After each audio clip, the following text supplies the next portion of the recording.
Hello, Vlad with a new story from my channel, Amazing Life Stories. Enough, Gleb muttered, leaning back in the driver's seat. He focused on the entrance to a fashion boutique where his target, a client's wife, was trying on another pair of shoes. The third store. The detective nervously rubbed the bridge of his nose, feeling the familiar irritation creeping up. This rich, spoiled woman spent more in a day than he could earn in a month of police service. Restaurants, boutiques, beauty salons, an endless carousel of luxury he longed to escape. But work is work, and everyone needs money, even former police officers who had spent too long trying to prove that justice exists. Money, he chuckled bitterly. Always money. It was because of them that Natalia once packed her things and left. At first there were quarrels, petty ones, then everything became more serious. Constant duty, risk, nerves. And the salary is a pittance. She was tired of waiting and tired of being afraid that one day they would call her from the hospital or the morgue. And then the injury happened. He mechanically rubbed his left shoulder. Sometimes it ached, despite the fact that the bullet had long been removed, and the wound had healed, physically. Inside, everything remained the same. Emptiness, mixed with bitterness and guilt that would not go away. Natasha was right, he sighed. After that incident, he wrote a letter of resignation. Not because he was scared, he simply realized. Human life is worth nothing to those at the top. No one will say thank you, no one will remember. Just a mark in a personal file. Well, and a reprimand from the boss. After all, he did not follow through. And now I'm working for the Tolstosums. Tracking infidelities. Gathering dirt. The irony of fate. The phone vibrated. A text message from a client. Waiting for news. Gleb grimaced and turned on the video recording.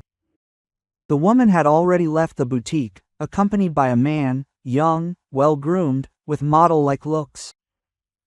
They walked side by side, clearly not hiding, laughing and holding hands. "Well, here you are, my dear," Gleb muttered, aiming the lens. He took a few photos, then switched to video mode.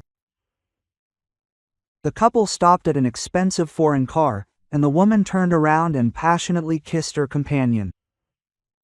The kiss lingered. Gleb winced and turned off the camera. Enough. They got into the car and drove away. Gleb followed them, keeping a safe distance. The car meandered through the streets until finally turning into an ordinary residential area, quiet, unremarkable, where the rich rarely showed up, an ideal place for secret meetings. The couple got out at a 9-story building. Gleb photographed the house, the entrance number, and captured them together again. Then he sent everything to the client. A minute later, a transfer notification arrived. Money is very easy and there is a nasty feeling in my soul. Gleb started the car and drove home. But on the way, he suddenly realized that he did not want to go home. To an empty apartment, where the silence weighs on his shoulders and reminds him that he was completely alone, that life had passed him by, leaving only bitter regret. He turned toward the embankment, parked, and got out. The cold wind blew right into his face, but he didn't care. Gleb lit a cigarette, looking at the dark water of the river, and his thoughts returned again to that day, to that very guy. Romka. Gleb closed his eyes, trying to push away the memories, but they came flooding back with force. The operation had begun 6 months before that fateful night. The gang smashed the homes of the rich. They worked professionally, cleanly, without unnecessary noise. They approached the targets through insiders, targeted the hits. In 2 years, dozens of robberies, millions in damage, and not a single arrest. Gleb worked undercover, infiltrating the gang through an old acquaintance, who had once been in prison himself and was now hanging around in criminal circles. He needed to get in touch with informants. Someone was leaking information about the best times to rob and what to look for. Gleb pretended to be a similar scumbag, like everyone else, embittered, cynical, ready to do anything for money. But there was one who stood out from the crowd. Roman, a quiet, calm man of about 30. He didn't drink, and went about his business without unnecessary emotion, doing his job and leaving. The others were afraid of him, not because of his cruelty, but because of some inner strength that was felt in his every move. Gleb kept his distance from him at first, but one day they found themselves on a mission together. They needed to open a safe in a country mansion. And while Roma was fiddling with the lock, Gleb, unable to bear it, asked, "How did you even get here? You don't look like a thug." Quote. Roman didn't answer right away, focused on working with the master key. Then he sighed. An orphan, he left the orphanage and immediately fell in with a bad crowd. He was sent to prison for 3 years. He was released early and thought he would start a normal life. But who would need me like that? No one would hire me. A criminal record is scary. He was a loader, a general laborer, working on a construction site. Barely making ends meet. So, did he decide to go back? Not right away.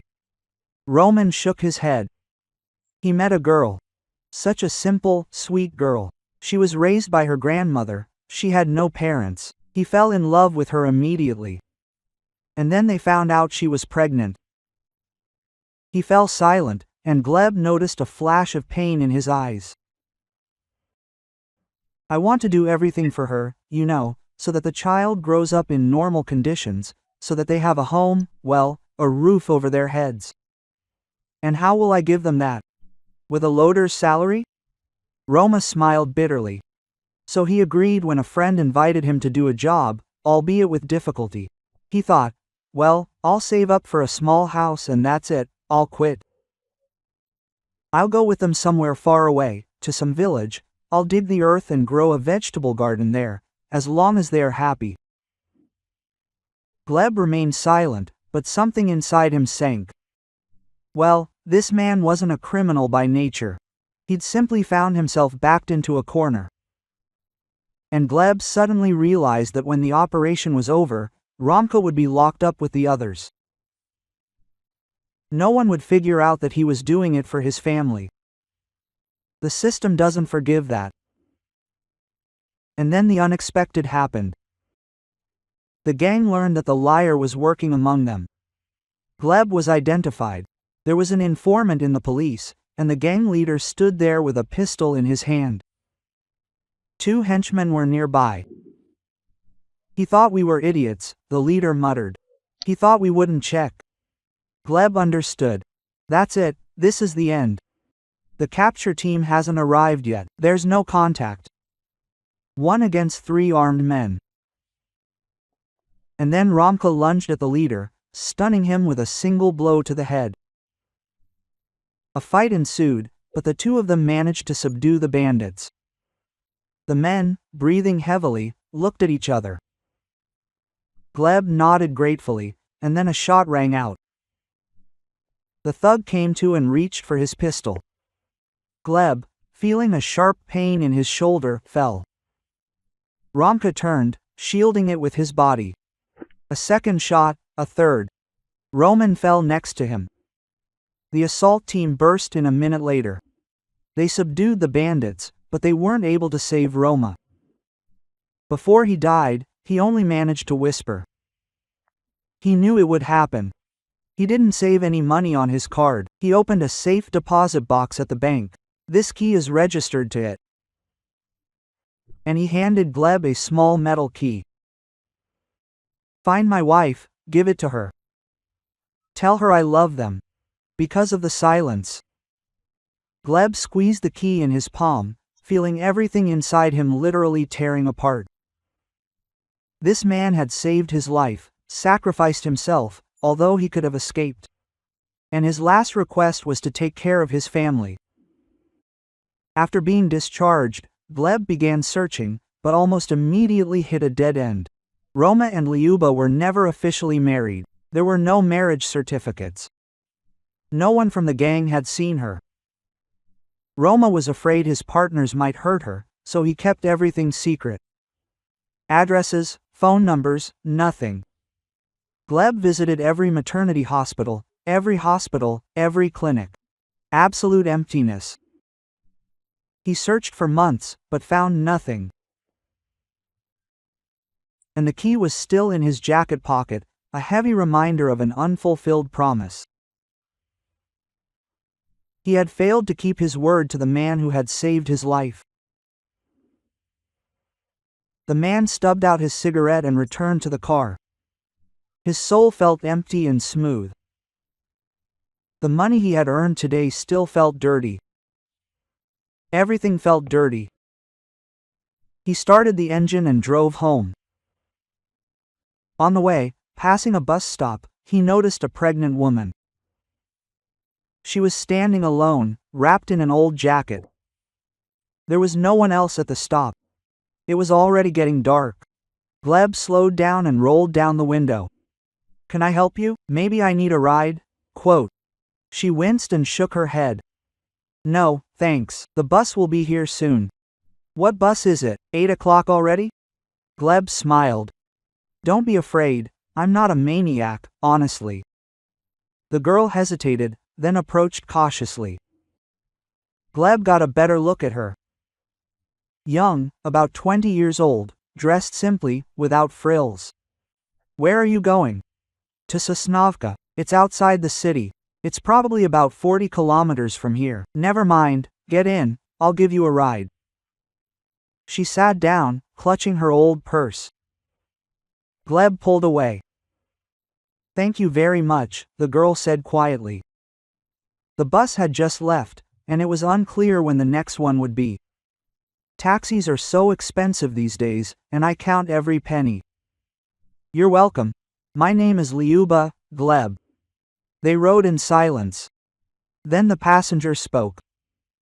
"I came into town for a hospital appointment, and to do some shopping at the same time. We don't have anything in our village, not a decent pharmacy, not a store. My granny says, why bother going to town? There's plenty here." Quote, and I explain, "I'm about to give birth, I need to see the doctor." "Are you two living alone?" Lyuba paused, then quietly answered, "Sabushka, and my husband died." "Oh, I'm sorry." "Nothing." They reached Sosnovka in the dark. Lyuba showed them the way to a small house on the outskirts. Gleb parked by the gate. "How much do I owe you?" "You don't owe me anything. How can this be? You've wasted so much time. And still, no one's waiting for me at home." Gleb smiled sadly. Lyuba looked at him, confused, and then sighed. "Maybe you'll at least have some tea?" "Well, I wouldn't refuse that." They entered the house.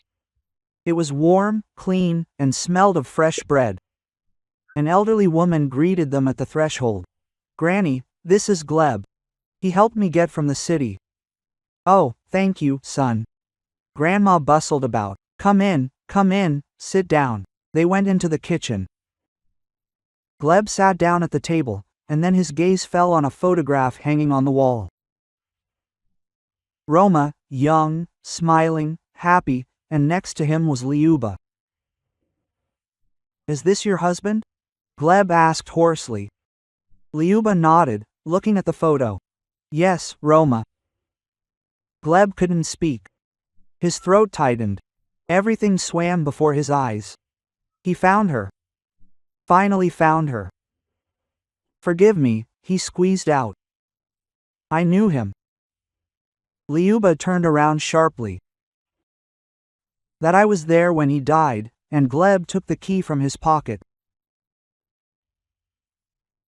"He asked me to tell you this and to tell you that he loves you." Liuba took the key with trembling hands. Tears rolled down her cheeks. He spoke of me before he died. Yes, his last words were about you and the baby. Gleb told her everything. How they met, what Roma had said, how he'd saved his life, and how he'd been searching for her for months but couldn't find her.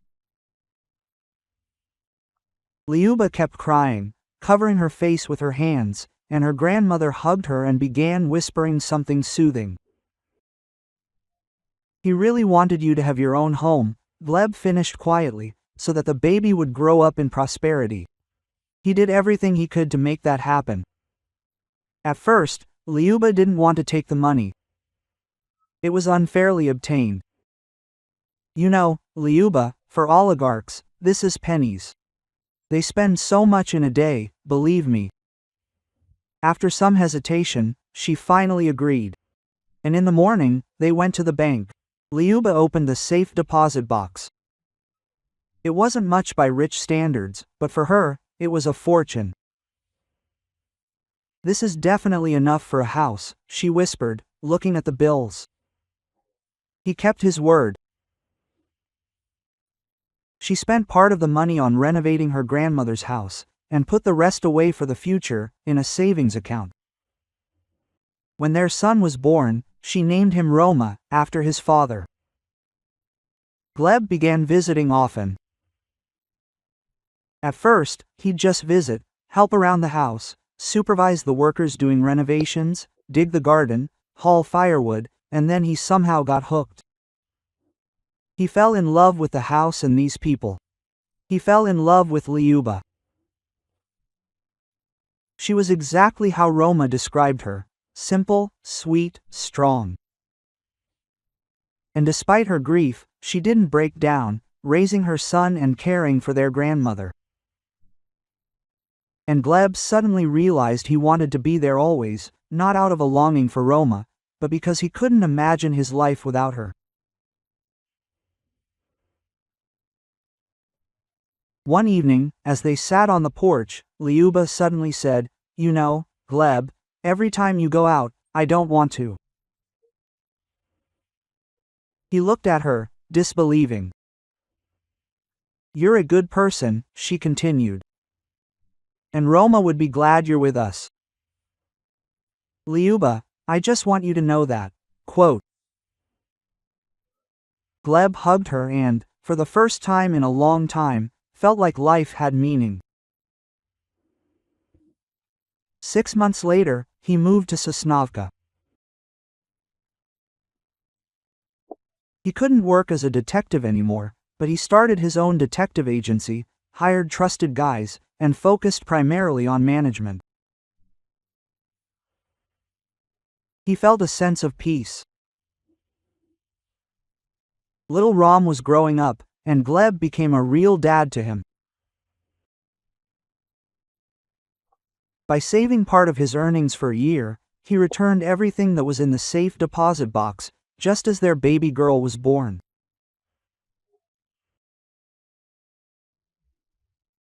If you like this story, please support me with a thumbs up button. It's just one click for you, but it means a lot to me. Thank you.